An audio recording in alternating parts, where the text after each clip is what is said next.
বান্দারে তোমরা যারা আসরের নামাজ আদায় করবা, সূরা আসর করবা, সূরা আসরের দিকে তাকাইবা, আমি রব্বুল আলামিন চারটা জিনিস তার মধ্যে দিয়ে দেব। প্রথম হচ্ছে ঈমান দেব, আর ঈমানে এমন ঈমানে বলিয়ান করে দেব, ঈমান এমন বলিয়ান করে দেব, ঈমান যারা পাকাপোক্তভাবে আনবে বান্দারে তার এমন ভাবে ঈমান আনবে যে ঈমান আনলে তাদের ইয়াকিন পয়দা হয়, আর ইয়াকিন যখন পয়দা হয়, ইয়াকিন পয়দা হলে আপনার আমার জান্নাত, উদখুলুল জান্নাত, আল্লাহর কাছে আপনি আমি দাবি করতে পারবো ফাদখুলি ফি ইবাদি ওয়াদখুলি জান্নাতি।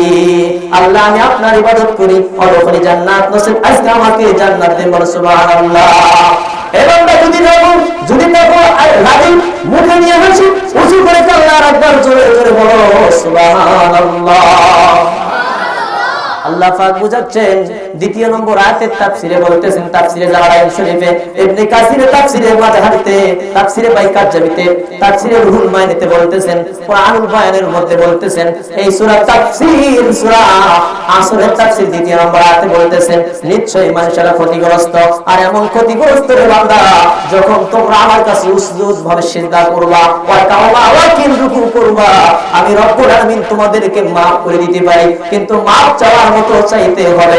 এমন maaf চাইছিল হযরত আলী কাররামাল্লাহু ওয়াজহাহু, আলী রাদিয়াল্লাহু তাআলা আনহু, হযরত আলী রাদিয়াল্লাহু তাআলা আনহু রাতে যখন নামাজ আদায় করলেন, ইশার নামাজ জামাতের সাথে আদায় করে আলী রাদিয়াল্লাহু তাআলা আনহু নামাজ পড়ে বাড়ির দিকে যাচ্ছেন, কিংবা বাড়ির দিকে গেলেন, হযরত আলী রাদিয়াল্লাহু তাআলা আনহু ঘুমে পড়লেন। স্বপ্নের মাধ্যমে দেখতেছেন আলীর কাছে একজন মহিলা এসে, আলী দেখতেছেন আমার কাছে একজন মহিলা এসেছে, মহিলা এসে আমি আলী নামাজ পড়ার জন্য মসজিদের দিকে ধাবিত হব, আমি আলী মসজিদের দিকে ধাবিত হব নামাজ পড়ার জন্য।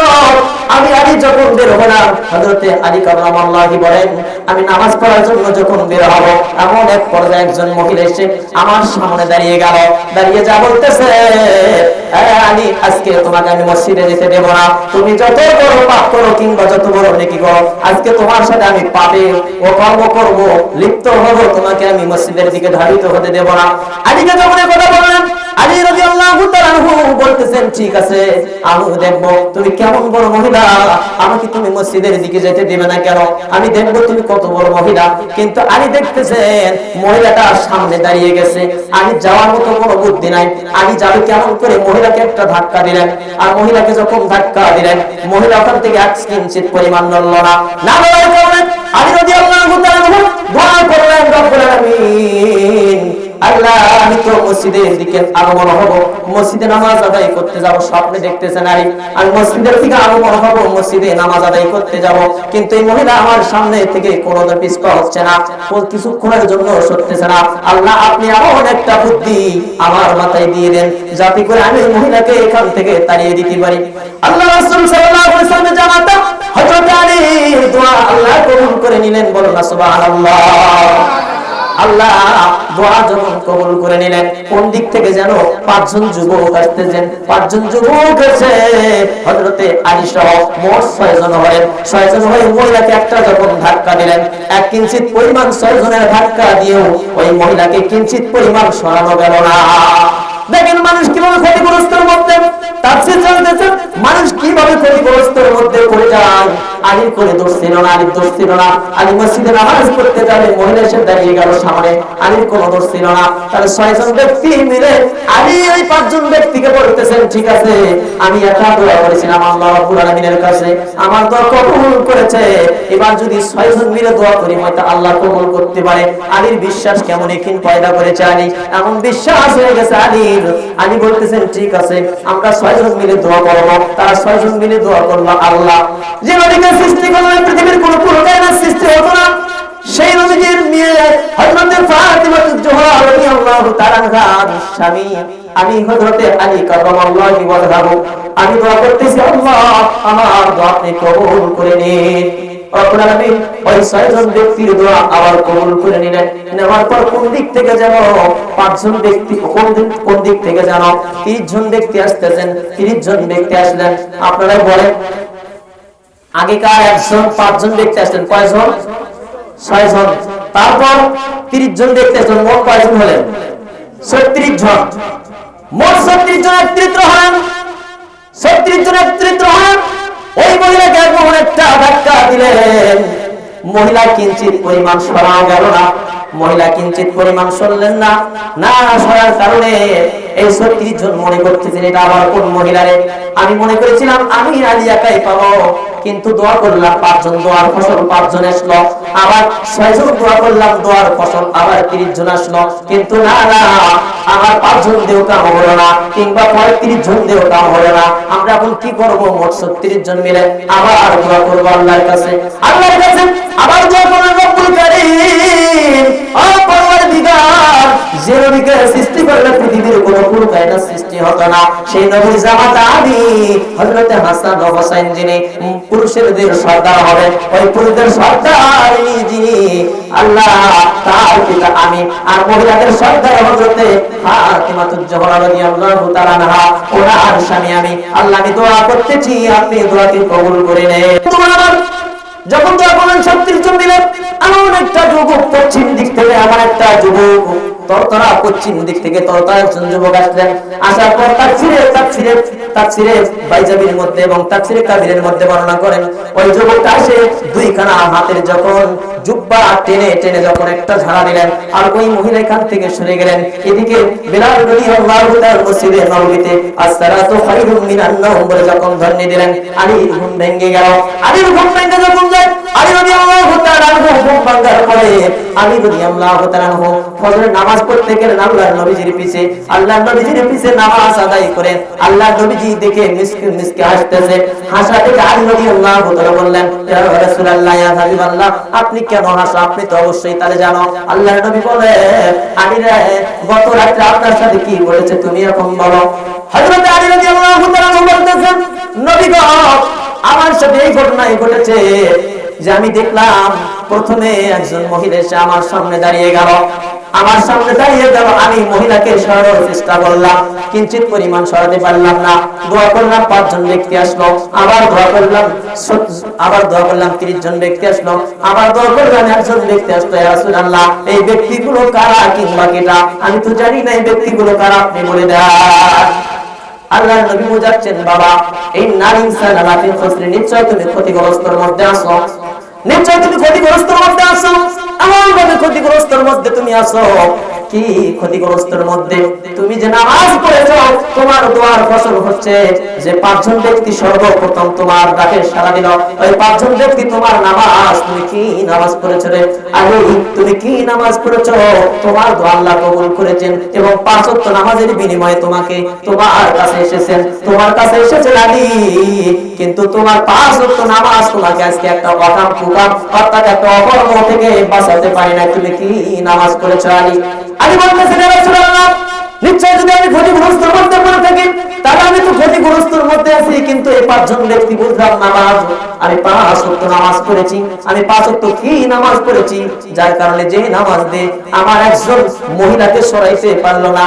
কিন্তু এই 30 জন ব্যক্তিকে আল্লাহর নবী তখন বললেন, এই 30 জন ব্যক্তি হচ্ছে, তুমি একটা মাস রোজা করেছো, এই রোজার দিন হলো 30টা, এই 30টা রোজা রেখেছো বাবানি, তোমার 30টা রোজা কোনো কাজ করতে পারলো না, তুমি কেমন রোজা করেছো? তাহলে দেখেন, আসাদুল্লাহুল গালিব, আল্লাহ রাসূল সাল্লাল্লাহু আলাইহি ওয়াসাল্লাম বলেছেন, আশার মুবাশশিরা একজন সাহাবা দুনিয়ার জমিনে জান্নাতের সার্টিফিকেট পেয়েছেন, তার মধ্যে একজন হলো আলী। তাহলে আলী যদি জান্নাতের সার্টিফিকেট পেয়ে আলীর নামাজ দিয়ে কোনো কাজ না হয়, আলীর রোজা দিয়ে যদি কোনো কাজ না হয়, তাহলে আপনি আমি নিশ্চয়ই ক্ষতিগ্রস্তের মধ্যে আছি। জোরে বলেন ঠিক কি না?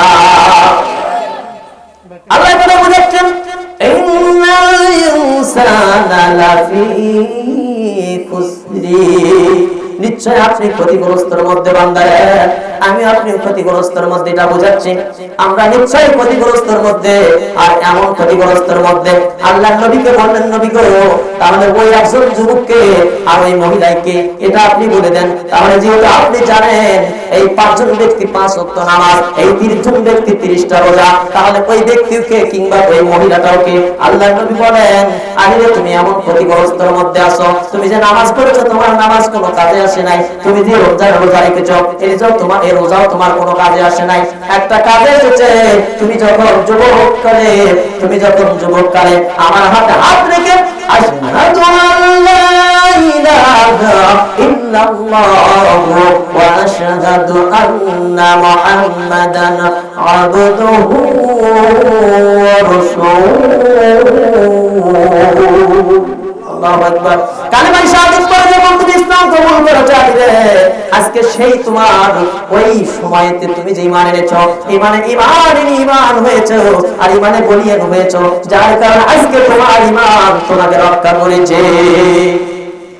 মুসলমান ভাই আমার, ঈমান এমন ভাবে আনতে হবে যে ঈমানকে নেস্তে ঈমানে বলিয়ান হবে।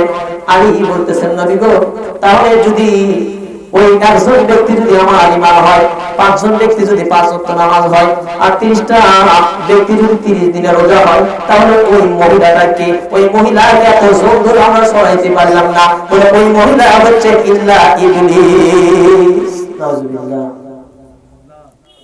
একজন ইবলিসকে সরাইতে গেলে আপনি আমি যদি ক্ষতিগ্রস্ত করতে থাকেন, আপনিও সরাইতে পারবেন না।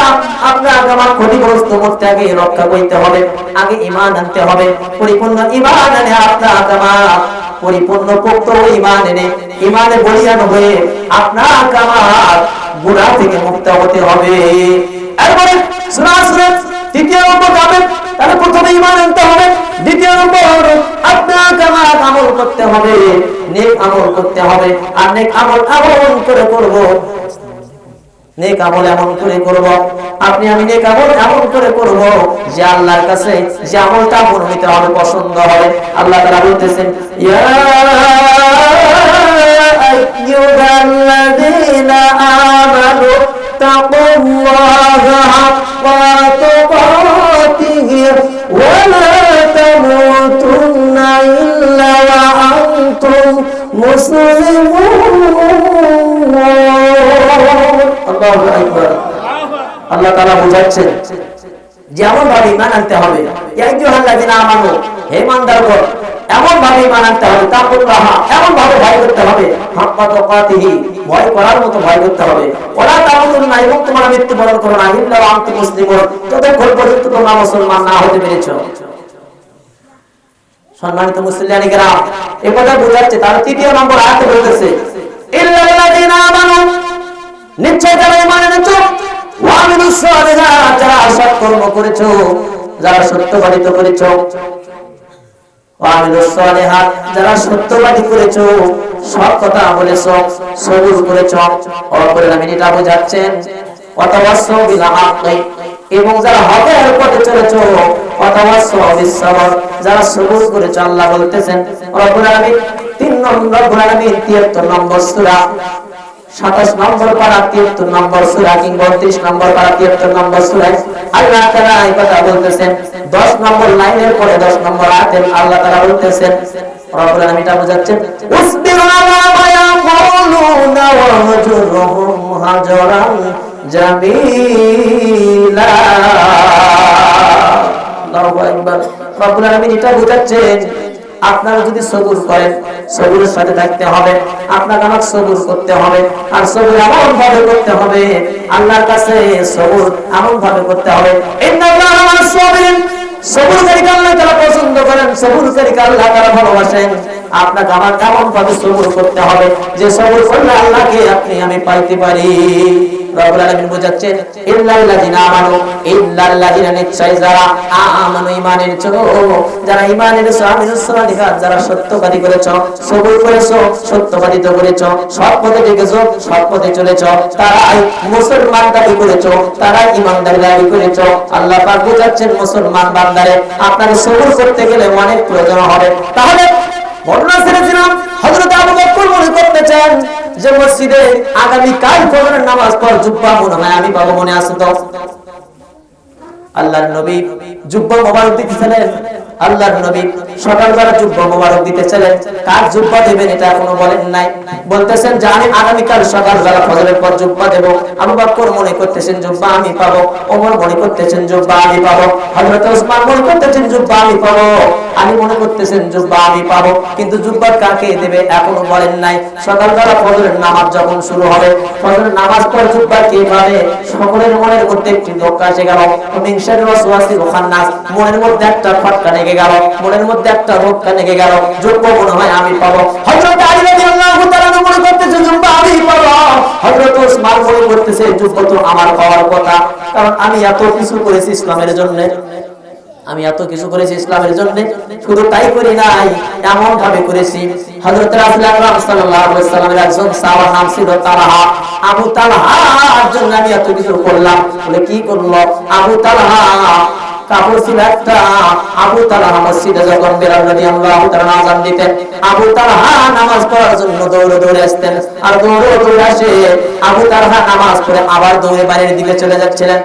আল্লাহর নবী পরপর কিছুদিন পরপর যখন হযরত ওমরের চোখে পড়ে যায় যে আবু তালহা নামাজ পড়তে আসে, আবু তালহা নামাজ পড়তে আসে, নামাজ পড়ে আল্লাহর নবীজি ফজরের পর কিংবা আসরের পর বয়ান দেয়, এই বয়ানগুলো আবু তালহা কোনোদিন শোনেন নাই।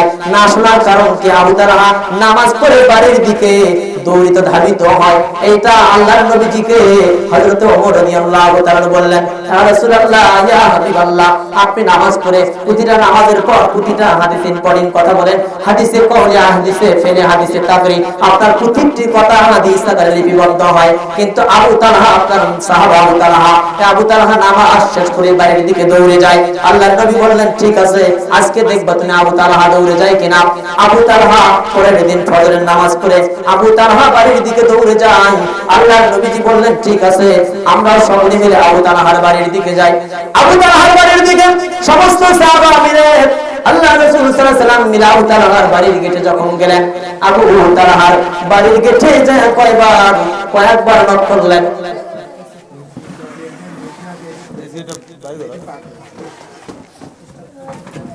একটু জিকির করি, লা ইলাহা, জয় লা ইলাহা, এই কালেমার বন্ধ ভেলা, কাজে লাগবে মরণের বেলা।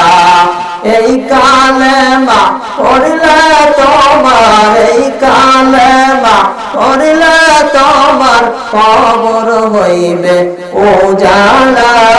লা ইলাহা ইল্লাল্লাহ, জোরে লা ইলাহা। ভাইয়া কল তোমার কইল না, আল্লাহর নাম কেন জয়ফ না, আল্লাহর নাম জপিলে তোমার, আল্লাহর নাম জপিলে তোমার কলব হইবে দিওয়ানা।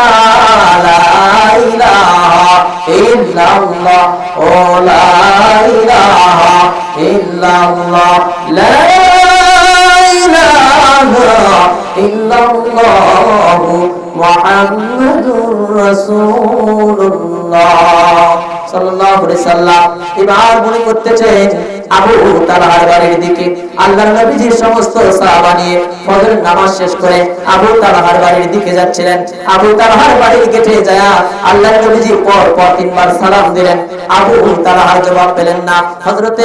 হযরতে ওমর রাদিয়াল্লাহু তাআলা আবু তালহার বাড়ির চতুর্দিকে তিনটা কিংবা একটা, তাফসীরে কাদির বলে তিনটা কিংবা একটা যখন চক্কর দিলেন, দেখতে পেলেন সামান্য একটু ছিদ্র। এই ছিদ্র দিয়ে হযরতে ওমর দেখতে পেলেন একটা খেজুরের গাছ বাড়ির ভেতর। এই খেজুরের গাছের গোড়ায় আবু তালহার একটা সন্তান কিংবা কার সন্তান, কিতাবে বলেন আবু তালহার সন্তান, খেজুরের গাছের গোড়ায় একটা সন্তানকে বাবা দেখলেন। দেখে হযরত ওমর রাদিয়াল্লাহু তাআলা আল্লাহর নবীকে বললেন, নবী গো, আমি হযরত আবু তালহার বাড়ির মধ্যে একটা খেজুরের গাছের গোড়ায় একটা সন্তানকে বাবা দেখলাম। আল্লাহর নবী তিনবার সালাম দিলেন, সালামের জবাব যখন পেলেন না, ওখান থেকে আল্লাহর নবী বঞ্চিত হয়ে আবার সমস্ত সাহাবাদেরকে নিয়ে মসজিদে নববীর দিকে রওনা হলেন। তাফসীরে বলেন হযরত আবু তালহা আবার অনেক পর্যায়ে ছিলেন যে পর্যায়ে সালামের জবাব দেওয়ার সুযোগ ছিল না। আবু তালহার স্ত্রী এমন পর্যায়ে ছিল, আর আবু তালহা এমন পর্যায়ে ছিল, সালামের জবাব দেওয়ার সময় ছিল না, মিম্মা নেওয়ার সময় ছিল না।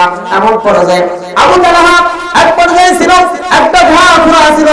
আবু তালহার বাড়ির মধ্যে একটা গুহা খোঁড়া ছিল, আর গুহার মধ্যে আবু তালহা নেমেছিল। আর আবু তালহার পরনে একটি মাত্র পোশাক ছিল, যে পোশাকটা তার বিবির শরীরে ছিল। তার বিবি এমন টাইমে আল্লাহর কাছে ফরিয়াদ জানাছিল, আল্লাহ আমরা তো গরিব, আমার তো পোশাক নাই। এমন ভাবে যখন ফরিয়াদ জানাছিল, এমন তো অবস্থায় আবু তালহা উলঙ্গ অবস্থায় গুহার ভেতরে ছিল।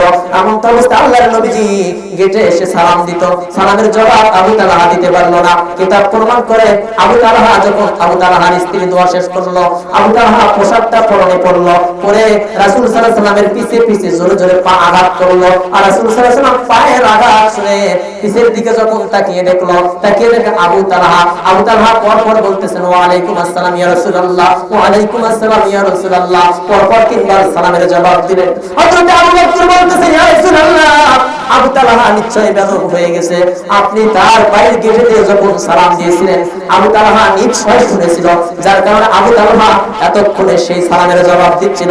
আবু তালহার বলা হলো, বাবা আবু তালহা রে, তুমি সালামের সময় কোথায় ছিলে, কিংবা নামাজ সমাপ্তি করে তুমি অতি দ্রুত বাড়িতে চলে যাও কেন?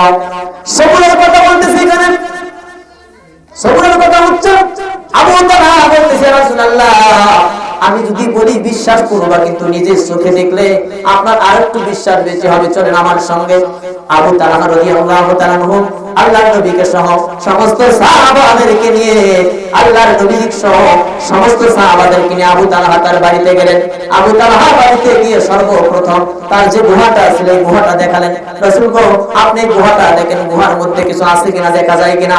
আল্লাহর নবী গুহার দিকে তাকিয়ে দেখলেন শুধু অন্ধকার, কিছুই দেখা যায় না। আল্লাহর নবী বুঝাচ্ছেন সাহাবারে, ও তালহা, এই গুহার মধ্যে তো শুধু অন্ধকার দেখা যায়, কিছু দেখা যায় না। আবু তালহা বলতেছেন ইয়া রাসূলুল্লাহ, এই গুহার মধ্যে আমার স্ত্রী উলঙ্গ অবস্থায় আছে। আবু তালহা বলতেছেন যে ঠিক আছে, এটা বুঝলাম, কি কারণে উলঙ্গ হয়ে আছে। আবু তালহা বুঝাচ্ছেন ইয়া রাসূলুল্লাহ, আমি কিছুক্ষণ পরে বলতেছি, চলেন, আমার যে সন্তান, এটা খেজুরের গাছ, এই খেজুরের গাছের গোড়ায় আমি যে সন্তানটা বেঁধে রেখেছি, এই সন্তানটা আমার সন্তান। ইয়া রাসূলুল্লাহ, আমার পোশাক মাত্র একটা। কয়টা? আমার পোশাক মাত্র একটা। এই একটা পোশাক নিয়ে আমি যখন বিলাল আজান দিয়ে যা, বিলাল যখন আজান দেয়, আমি নামাজ পড়ার জন্য মসজিদে একটা পোশাক পরিধান করে মসজিদের দিকে দৌড়াই। আমার পোশাক একটা থাকার কারণে আমার বিবি উলঙ্গ অবস্থায় ওই গুহার ভিতর রেখে আমি চলে যাই নামাজ পড়ার জন্য। ইয়া রাসূলুল্লাহ, আমি যদি নামাজ পড়ি, আপনার পিছে আপনাকে ইত্তেবা করে যদি আপনার প্রতিটি কথা শুনি, আর আপনার কথা শোনার কারণে আমার বিবি ফরজ নামাজ থেকে বঞ্চিত হয়ে যাবে, যার কারণে আমি নামাজ আপনার পিছে ফরজ নামাজ পড়ে আপনার কথাকে অপেক্ষা করে রাসূলুল্লাহ, আমার বিবির নামাজ যাতে মান না যায়, নামাজ যাতে কাজা না হয়, এই কারণে আমি দৌড়ি করে এসে এই গুহার মধ্যে উলঙ্গ অবস্থায় আমি থাকি। আমার বিবিকে এই পরনের পোশাকটা দেই, আমার বিবি এই পরনের পোশাকটা পরে সালাত আদায় করে। ইয়া রাসূলুল্লাহ, আর যে সন্তানটাকে আমি রেখে গিয়েছি গাছের সঙ্গে, এই খেজুরের গাছটা আমার না একজন ইহুদির গাছ, একজন ইহুদির খেজুরের গাছ। এই খেজুরের গাছের উপরে আমি সন্তানকে রেখে গিয়েছি। আমার বিবি গুহায় থাকবো উলঙ্গ অবস্থায়, আমি যাব মসজিদে। আমার সন্তান যদি ঘুম থেকে জাগ্রত হয়ে যায়, আর যা যদি ওই ইহুদির গাছের একটা খেজুর খায়, তাকে যদি খাই আর ইহুদির গাছের খেজুর খায়, ইহুদির যদি কিছু বলে, হতে পারে খেজুরটা খাওয়ার কারণে আমার সন্তান জাহান্নামী হবে। ইয়া রাসূলুল্লাহ, আমি এই ভয়েতে আমার সন্তানকে ওই খেজুরের গাছের গোড়ায় বেঁধে রেখে আমি আমার স্ত্রীকে গুহার মধ্যে উলঙ্গ অবস্থায় রেখে আমি মসজিদে আপনার পিছে সালাত আদায় করতে গিয়েছিলাম। ইয়া রাসূলুল্লাহ, আমি নামাজ পড়ে মাত্র দৌড়ে এসে আমার বিবিকে আমি আমার পোশাকটা পরিধান করে উলঙ্গ অবস্থায় গুহার মধ্যে রেখেছিলাম।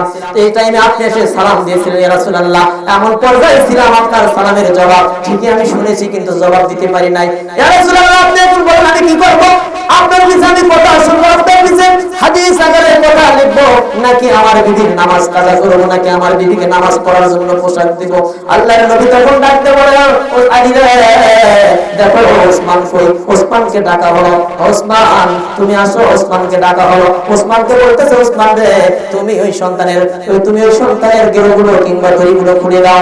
ওমর রাদিয়াল্লাহু তাআলা আনহু বলতেছেন, ঠিক আছে, তুমি দড়িগুলো খুলে দাও। কিন্তু আলী, ওসমান বলতেছেন, ইয়া রাসূলুল্লাহ, আলী ছিল, আলী তো দড়ি খুলতে পারতো, ওমর ছিল, ওমর তো খুলতে পারতো, এবং হযরত আবু বকর ছিল, আবু বকর খুলতে পারতো, আমার কেন ডাকলা? আল্লাহর নবী বলেন, আলী, ওসমান রে, তুমি কি জানো না তোমাকে কি জন্য দড়ি খুলতে বলেছি? ওসমান বলতেছে, ইয়া রাসূলুল্লাহ, আমার বোঝার বাকি নাই, ডাক দাও, ইহুদিকে ডাক দাও। ইহুদিকে ডাক দেওয়া হলো।